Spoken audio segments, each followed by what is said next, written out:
4. Un mundo nuevo, sí, pero ¿cuándo? 13 de enero de 1999. En una frase, el siglo, presa de la pasión de lo real, puesto bajo el paradigma de la guerra definitiva, dispone subjetivamente un frente a frente no dialéctico de la destrucción y la fundación, en beneficio de cuyas necesidades, al pensar la totalidad y el más mínimo de sus fragmentos en la figura del antagonismo, plantea que la cifra de lo real es lo 2. Hoy, por decirlo así, haremos pasar esta frase a través de un texto de Brecht, para que tome su fuerza y su color. Brecht es un personaje emblemático del siglo XX, aunque por otra parte se lo vea como escritor, dramaturgo, dialéctico marxista, compañero de ruta del partido o mujeriego. Varias razones lo explican, de las cuales mencionaré 4. Brecht es alemán, director de teatro, aliado del comunismo y contemporáneo del nazismo. 1. Es un alemán que comienza a escribir en la inmediata posguerra, en esa asombrosa Alemania de Weimar tanto más creadora cuanto que sobrelleva el trauma germano, que es más profundo, por desdicha, así lo confirmarán sus secuelas, que la derrota. Brecht es uno de los artistas del trastorno identitario de su país. Y arreglará cuentas con la Alemania que ha salido de la guerra de 1914 en una especie de hipnosis frenética. De hecho, Brecht forma parte de esos alemanes que anhelan con desesperación producir un pensamiento de Alemania alejado por completo del romanticismo, sustraído por completo a la mitología wagneriana, menos relacionada con el genial Wagner que con su apropiación por el resentimiento pequeño burgués, el tendero arruinado con aires de militarote que se toma por un Sigfrido con casco puntiagudo. La disputa con el romanticismo, llevada a veces hasta el celo neoclásico, es un tema mayor del siglo. Desde ese punto de vista, Brecht mira con frecuencia hacia Francia. Un personaje esencial de su etapa de juventud es Rimbaud. En Baal y en la jungla de las ciudades encontramos textos del poeta francés incorporados sin cambios. Es que para Brecht la desdicha de los alemanes consiste en debatirse con el espesor de una lengua siempre vuelta hacia los tambores de lo sublime. Su ideal es el francés del siglo XVIII. Un lenguaje a la vez ligero y sensual, por ejemplo el de Diderot. En ese aspecto, por lo demás, y en muchos otros, Brecht desciende más directamente de Nietzsche que de Marx. Nietzsche también quiere dotar a la lengua alemana de una ligereza francesa, así como, con malicia, pretende escoger a Bizet contra Wagner. Todo ese trabajo penoso de Alemania sobre y contra sí misma es central en los desastres del siglo. 2. El destino de Brecht es principalmente teatral. Será durante toda su vida un escritor y un profesional del teatro. Propone y experimenta reformas fundamentales de la dramaturgia, tanto en lo concerniente a la escritura como a la actuación y la puesta en escena. Ahora bien, puede afirmarse, y es un punto sintomal importante, que el siglo XX es el siglo del teatro como arte. El invento de la noción de puesta en escena corresponde a esa centuria que transforma en arte el pensamiento de la representación misma. Koppeau, Stanislavski, Meyerhold, Craig, Appie, Jouvet, Brecht, luego Villard, Vitesse, Wilson y muchos otros, transformaron en un arte independiente lo que solo era el montaje de la representación.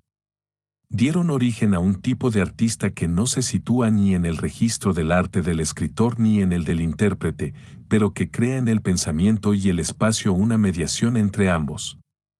El director es una suerte de pensador de la representación como tal, sostiene una meditación muy compleja sobre las relaciones entre el texto, la actuación, el espacio, el público. ¿Por qué, en nuestro siglo, esa invención de la puesta en escena teatral? Brecht, que es uno de los grandes artistas del teatro, uno de los pocos que se mantuvo a la vez cerca del texto y de la actuación, reflexionó también sobre la contemporaneidad del teatro. Se pregunta, por ejemplo, ¿cuál es la teatralidad de la política? ¿Cuál es, en la producción de la conciencia política, el lugar de la representación, de la puesta en escena? ¿Cuáles son las figuras manifiestas de la política? El debate alrededor de este punto es muy intenso entre las dos guerras, sobre todo en relación con el fascismo. Conocemos las vigorosas fórmulas de Walter Benjamin: a la estetización fascista de la política hay que oponer la politización revolucionaria del arte. Brecht va más lejos, en cuanto suma al pensamiento teórico una experimentación concreta, una invención artística. Pero comparte la convicción de un vínculo singular entre teatralidad y política. ¿A qué está ligada esa teatralidad? Probablemente, al nuevo papel asignado a las masas en la acción histórica desde la Revolución de 1917. Pensemos en la fórmula de Trotsky, 25, para quien el elemento característico de nuestra época es la irrupción de las masas en la escena de la historia. La imagen de la escena es muy llamativa. Las categorías de revolución, proletariado y fascismo remiten a figuras de irrupción masiva, a fuertes representaciones colectivas, a escenas inmortalizadas, toma del Palacio de Invierno o marcha sobre Roma. Una cuestión se ventila constantemente: ¿cuál es la relación entre el destino individual y la irrupción histórica de las masas? Pero el interrogante también puede formularse así: ¿quién es actor de qué obra y en qué escenario? Brecht se pregunta cómo representar, figurar, desplegar teatralmente la relación entre el destino personal, el personaje y el desarrollo histórico impersonal, la irrupción masiva. El siglo XX retoma la cuestión del coro y el protagonista, y su teatro es más griego que romántico. Eso es lo que gobierna la invención y el progreso de la puesta en escena. El teatro, en el siglo XX, es otra cosa que la representación de obras. Con razón o sin ella, se cree que su objetivo se ha modificado y que en lo sucesivo se trata de una dilucidación histórica colectiva.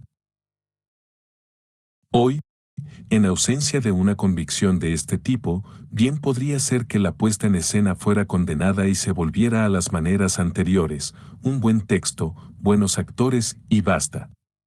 Déjenos de fastidiar con la conciencia política o los griegos.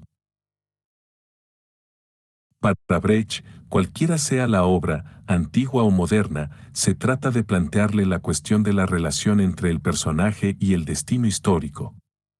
¿Cómo representar el devenir de un sujeto y esclarecer a la vez el juego de fuerzas que lo constituye, pero que es también el espacio de su voluntad y sus decisiones? Brecht está seguro de que el teatro debe cambiar y ser otra cosa que una autocelebración de la burguesía espectadora. En nuestros días también se estima que el teatro tiene que sufrir un cambio, debe convertirse en la celebración del consenso democrático y moral, una suerte de coro taciturno sobre las desdichas del mundo y su contracara humanitaria. Ni héroe ni conflicto típico ni pensamiento, nada más que la emoción corporal unánime. Brecht y los artistas de teatro de la época, por su parte, meditan sobre la interpretación, el personaje, e intentan comprender cómo éste, que no preexiste a las circunstancias teatrales, se construye en la actuación, que es ante todo un juego, de fuerzas. No nos situamos ni en la psicología ni en la hermenéutica del sentido ni en los juegos del lenguaje ni en la parusía del cuerpo. El teatro es un aparato de construcción de verdades. 3. Bertolt Brecht se unió al comunismo, aun cuando, como muchos otros hombres de teatro, por lo demás, y pienso en la singular afiliación comunista de Antoine Vitesse o Bernard Sobel, encontró la manera de que esa unión fuera siempre un poco sesgada o diagonal. Esa gente de teatro era compañera del partido con mucha franqueza y a la vez no muy francamente. El teatro es un buen ejercicio para esas acrobacias. Lo seguro es que Brecht se hace cargo, con honestidad, de la cuestión del arte en las condiciones del marxismo o el comunismo, que es un arte didáctico, un arte al servicio de la lucidez popular, un arte proletario, etc. Ciertamente, nuestro autor es un personaje central de esas discusiones, pero al mismo tiempo es un artista muy grande, cuyas obras se representan hoy en todas partes, aun cuando los debates sobre la dialéctica del teatro y la política ya no existen. Brecht es sin ninguna duda el más universal y el más indiscutible de los artistas que vincularon de manera explícita su existencia y su creación a las llamadas políticas comunistas. 4. Brecht conoció el problema del nazismo en Alemania. La cuestión de la posibilidad del nazismo, la posibilidad de su éxito, lo afectó de manera directa. Y en torno de esa cuestión multiplicó los ensayos y las piezas teatrales, como La resistible ascensión de Arturo Ui. De donde proviene la famosa, y dudosa, fórmula, aún es fecundo el vientre del cual salió la bestia inmunda. Dudosa en cuanto pretende hacer de la singularidad nazi la consecuencia estructural de un estado de las cosas y los sujetos, camino no muy prometedor para pensar realmente esa singularidad. Pero de todos modos Brecht intentó, con los medios de que disponía, y en caliente, una didáctica teatral en definitiva refinada de la llegada de Hitler al poder. Como consecuencia, vivió la Segunda Guerra Mundial en carácter de exiliado. Esa es otra de sus fuertes adhesiones al siglo, para el cual el personaje del exiliado es esencial, como podemos verlo en la producción novelesca y sobre todo en las novelas de Erich Maria Remarque.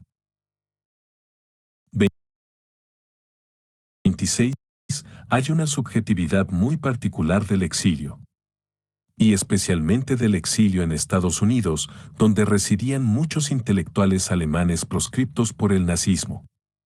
Esos artistas, escritores, músicos y científicos componían un pequeño mundo extremadamente activo, dividido e incierto.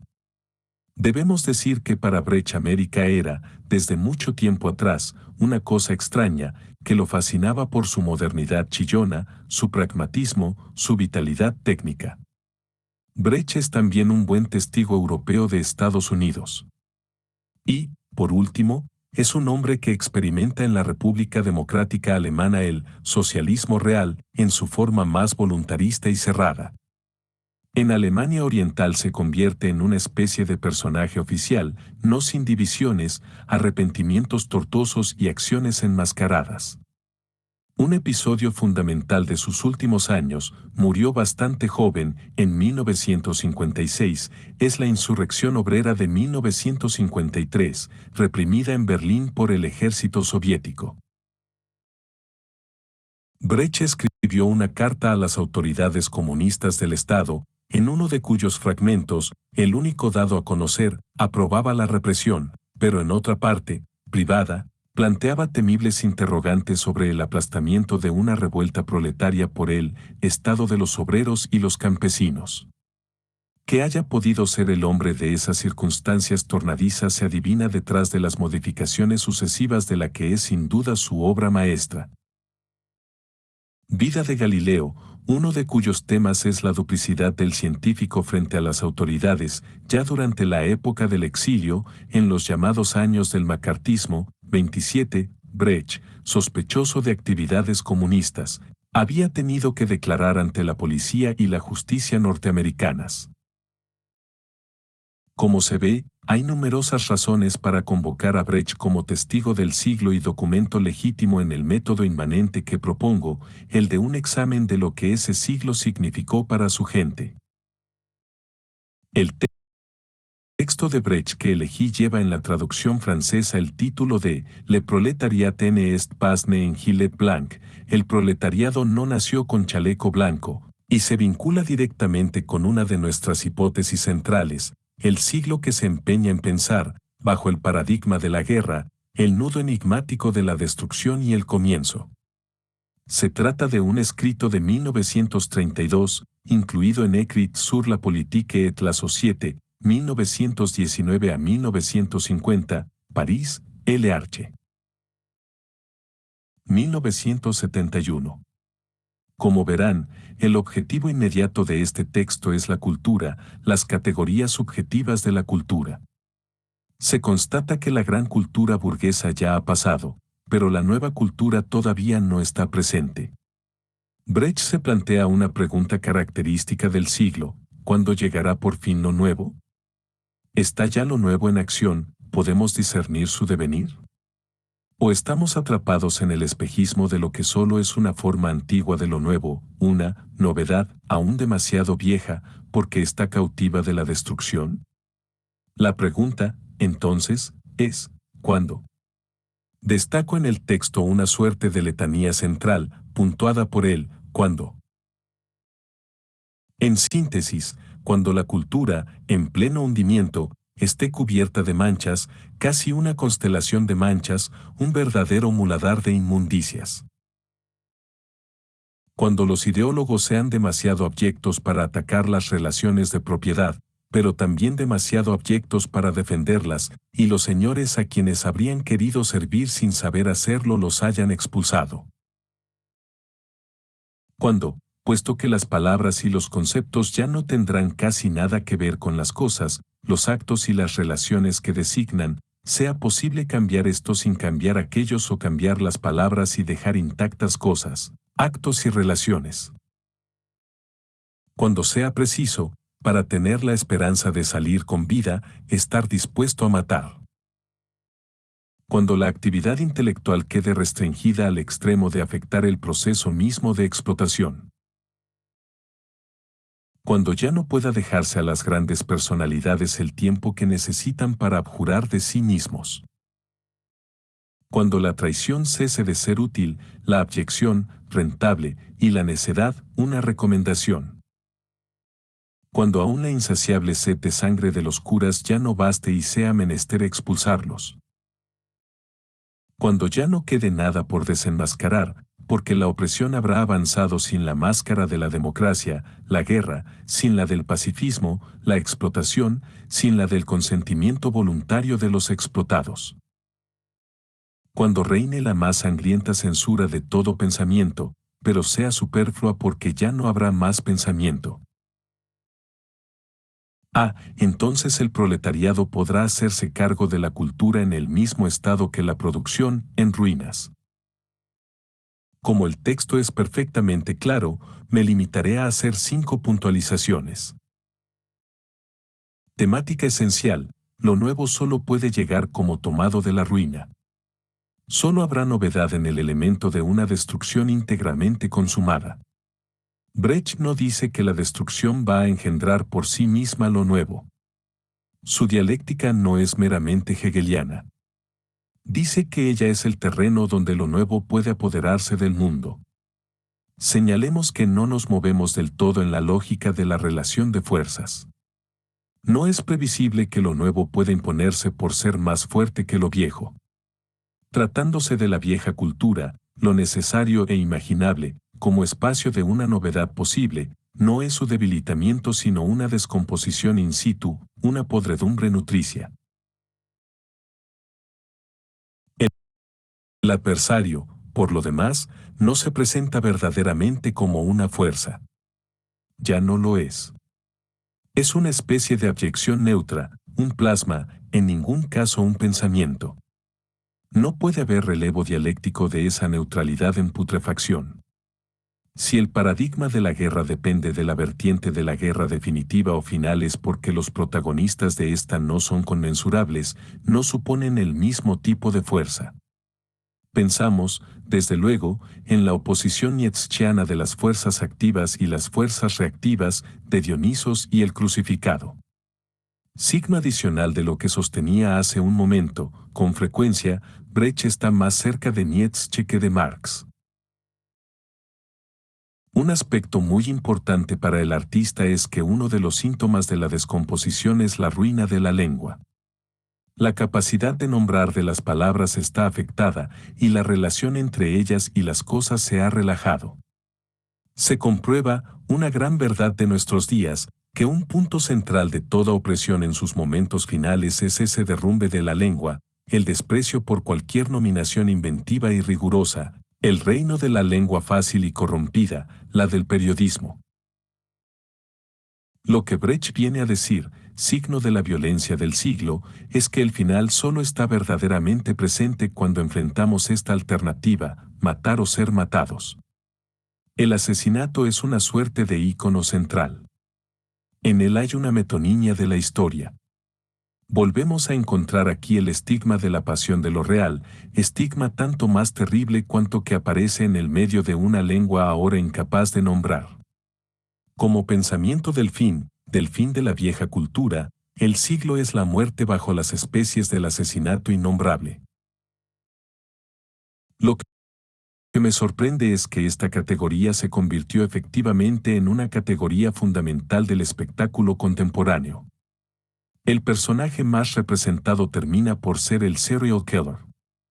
Y el serial killer reparte de manera universal una muerte desprovista de toda simbolización y que, en ese sentido, no logra ser trágica. La tesis de la conjunción entre el asesinato y el desfallecimiento de la lengua es muy fuerte. En todo caso, es un emblema espectacular del siglo agonizante. Brecht advirtió la concomitancia de la huida de las palabras y de algo que toca a la muerte, al cuerpo que, cuando la simbolización desaparece, ya no es más que un residuo. La cuestión de la máscara.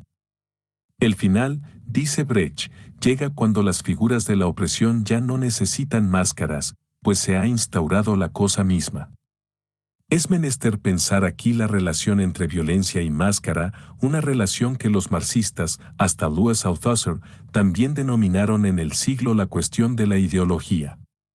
Volveremos a ella. ¿Qué significa desenmascarar una opresión? ¿Cuál es la función exacta de la máscara? Brecht es un pensador del teatro como capacidad de desenmascarar lo real, precisamente porque el teatro es, por excelencia, el arte de la máscara, del semblante. 28. La máscara teatral simboliza la cuestión que a menudo se designa, sin razón alguna, como la de la importancia de la mentira en el siglo.